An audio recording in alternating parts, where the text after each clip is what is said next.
पत्रकार कृती समिती सोलापूर शहर जिल्हा शाखेच्या वतीने आज आम्ही उपजिल्हाधिकारी मनीषा कुंभार यांना निवेदन दिलेलं आहे। छत्तीसगडमध्ये एका पत्रकाराची निर्गुणपणे हत्या झाली, अमानुषपणे त्याचा छळ करून त्याला ठार मारण्यात आला। सर्वप्रथम आम्ही त्याचा निषेध करतो। लोकशाही राज्यामध्ये पत्रकार हा चौथा स्तंभ मानला जातो।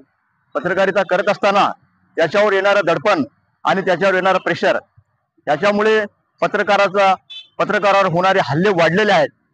शासनाने पत्रकारावर होणारे हल्ले थांबावेत आणि जो कायदा पत्रकारासाठी पत्रकार संरक्षण कायदा जो अंमलात आणलेला नाही अजूनपर्यंत तो अंमलात शासनाने आणावा आणि कठोरमध्ये कठोर शासन त्या आरोपीवर झालं पाहिजे।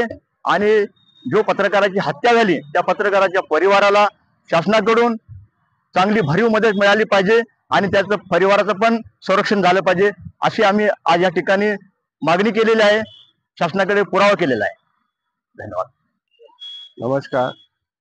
छत्तीसगड येथील निर्भीडपणे काम करणाऱ्या पत्रकारावर जे हत्या झाली त्याच्या निषेधार्थ आज कृती समिती सोलापूरच्या वतीने निवासी जिल्हाधिकारी यांना निवेदन देऊन निषेध नोंदवण्यात आला। त्याचबरोबर जे मारकरी आहेत त्यांना कठोर शासन व्हावं व ज्या निर्भीडपणे काम करणाऱ्या पत्रकाराच्या परिवारांना शासनामार्फत छत्तीसगड सरकारमार्फत तात्काळ मदत मिळावी व महाराष्ट्र शासनाने महाराष्ट्र व भारतभर सर्व ठिकाणी जे पत्रकार निर्भीडपणे काम करतात असे निर्भीडपणे पत्रकार काम करणाऱ्यांना त्यांना संरक्षण मिळावं। कायदा केला गेला पण ते अंमलात आणलं जात नाही।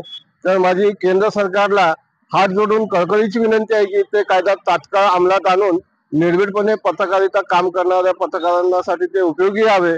आणि मी या माध्यमातून आपल्या सर्व पत्रकारांना, मग तो युट्यूबर असो, वेब पोर्टल असो, दैनिक असो, साप्ताहिक असो, जे समाज माध्यमातून काम करतात त्यांना या माध्यमातून विनंती आहे की आपण निर्भीडपणे काम करा। कृती समितीची आपल्या पाठीशी आहे आणि कृती समितीच्या सभासद व्हा, जेणेकरून आपल्या प्रत्येक विषयाला निर्भीडपणे कृती समिती वाचा फोडल्याशिवाय राहणार नाही। या माध्यमातून हेच सांगायचं।